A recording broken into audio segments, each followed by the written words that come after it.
Some people find it discouraging that therapy can take a while, and particularly CBT, which is often framed up as a 6 to 8 week project, you could say. They can sometimes feel discouraged if it takes longer than that amount of time to get relief. So can you say a little bit about how you've changed your thinking around that? Yeah, so I definitely I did feel that discouragement probably about 6 to 8 weeks in when it kind of clicked, and when OCD started being brought up. And I actually think that did for a while probably feed into the OCD a little bit too. Like it was coming up when I was having those anxiety spirals on a bad week, like I said before, with the roller coaster. Yeah, can you be a little bit more specific, actually, when you'd have a good week and then a bad week? What do you think was happening looking back on it? Something that was coming up was I was thinking, like, this is it forever. I'm never going to be better. I'm always going to have these feelings.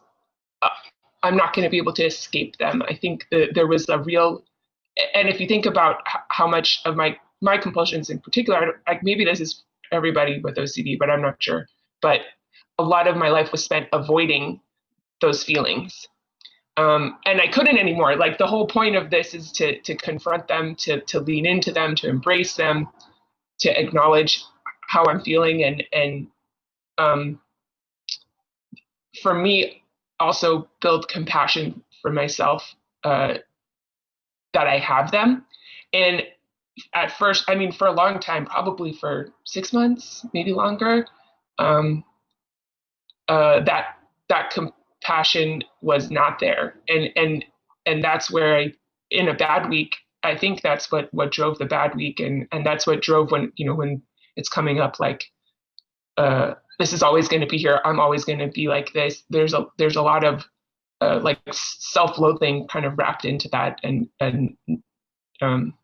yeah, the lack of compassion for myself is where I was seeing that in particular. I know that was really painful for you. Can you talk a little bit more about how you got through it and how you changed your perspective on yourself? Yeah. I think again, it was fine. That's its own layer of the OCD, and kind of finding that consistently at the root of everything. So for me, I think it started by noticing the symptoms, and the lost day and the compulsive behavior, and it took a lot of work with you to start noticing and realizing that, like, what was driving each of those symptoms, and realizing that it's not just the content areas, that kind of getting towards the root of those feelings. Yeah, and just If that to makes give a sense. little bit, yeah, to be a little bit more specific, or to give the listener kind of an example, it would be something like, what if I did the laundry wrong? Is that a good example of a, what would the intrusive thought be? The intrusive thought about laundry would be, yeah, what if I did it wrong? What if it takes up my whole day? I don't have like laundry in unit, so it can take up a whole day. But it would be, I'm going to let somebody down. I'm not going to have time to do whatever it is I need to do to feel okay about my relationships, work tomorrow. It would be a kind of all around letting people down. Okay, great. So having the intrusive thought, like, what if I do this wrong, or what if I don't have time, arrives with a whoosh, and it feels important because of your underlying belief about inflated responsibility, that having a thought means that it's important and that you should do something about it. And particularly if you have thoughts about how your behavior impacts other people's behavior, then you have to do whatever it takes to ensure that you're not doing something that could potentially disappoint them, let them down, give you the feeling of guilt. And so it wasn't just the trigger, which the trigger in this case is the laundry. The intrusive thought in this case is, what if I do something wrong? the feeling is uncertainty and anxiety and guilt, and then the belief that maintains it is inflated responsibility.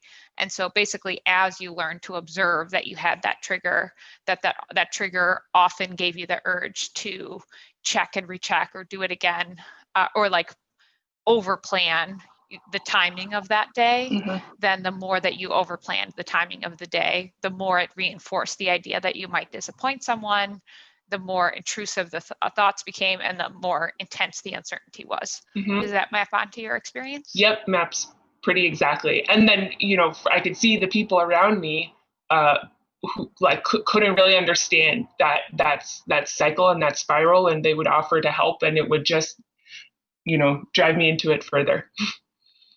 Okay. And then so in your recovery, again, you learned to observe what the trigger was, observe what your belief was, challenge that belief, and then do the opposite of the compulsive behavior. So instead of over planning your day, what kinds of things did you do to challenge your inflated responsibility?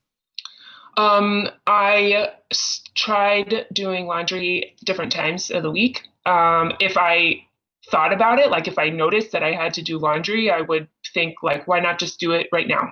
And I wouldn't check. I wouldn't go down and check to see if the laundry room was busy, because, maybe it may not be, and that's okay. So yeah, I let go of like the schedule and the routine and the having to do it at a certain time. And also, I like it was such a weird moment for me when I think you said like laundry just sucks. Like nobody likes doing it. It's not gonna, you're not gonna like feel good about doing laundry ever. And that's when I kind of realized I was like chasing like a perfect feeling about doing laundry. And I was so anxious about being anxious, that there was like a whole emotional component wrapped up in it. Yeah, and that was a moment too where I was like, oh yeah, like this just sucks, and it could take up a whole day, and that sucks too, and that's okay. So there was a lot of like, and that's okay, that I started saying first about kind of like the situation, and then about how I was feeling and about myself. Great. And so just to summarize the process that most people experiencing anxiety and OCD go through, that can take a variety of, the amount of time that it takes varies person to person. But first, we've got to get a good, if it's avoidance that creates, maintains, and intensifies the anxiety, then we've got to get a good sense of like, what are you triggered by? What kind of thoughts do you have, and what are you doing in response? And as we're mapping that out, then we start to uncover what beliefs maintain it. And there's a handful of beliefs that are common among the anxiety disorders, so they're relatively easy to spot once we're looking in the right spot for them. And then sometimes that takes a while to challenge. So for instance, inflated responsibility, having feeling a lot of responsibility for people in a lot of different areas of your life can take a long time to learn to challenge and relate to effectively. As you may notice that even though you were able to challenge that in maybe personal areas of your life, there's still moments at work where you'll feel some inflated responsibility, and there's still opportunity to relate more effectively. But just back to the process, typically we look at the areas of stuckness that take up the most time or cause you the most distress first. And so we can get some early wins there. But then we also have to, we're up against kind of how you're relating to yourself. So Liz, you're making a great point that having a lot of shame about experiencing distress, having anxious thoughts or having anxious sensations or any other feelings that come with your anxiety disorder can often take a while to have compassion towards.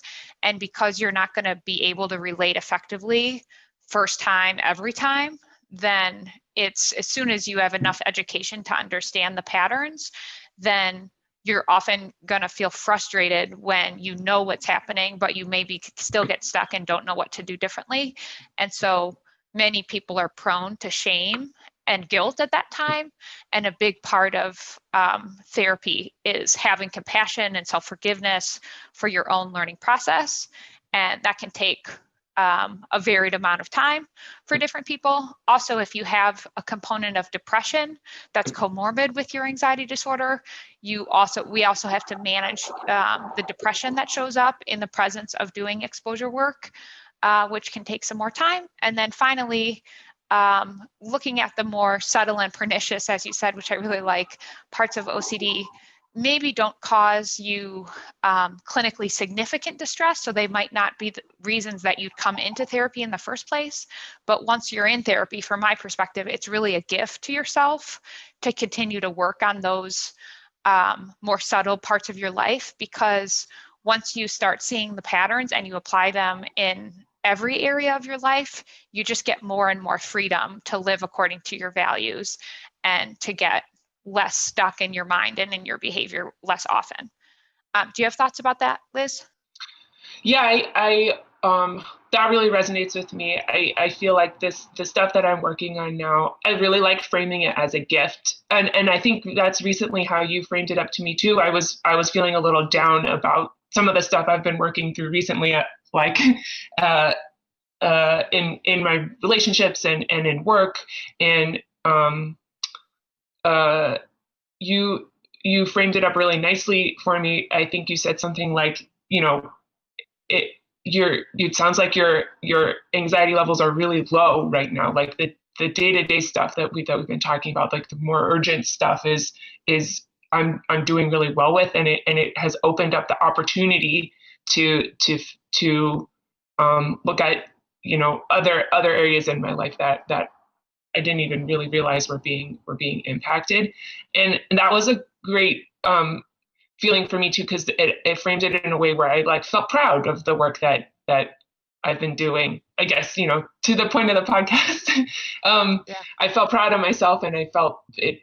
I think thinking about it as a gift and an opportunity is a great way to think about it.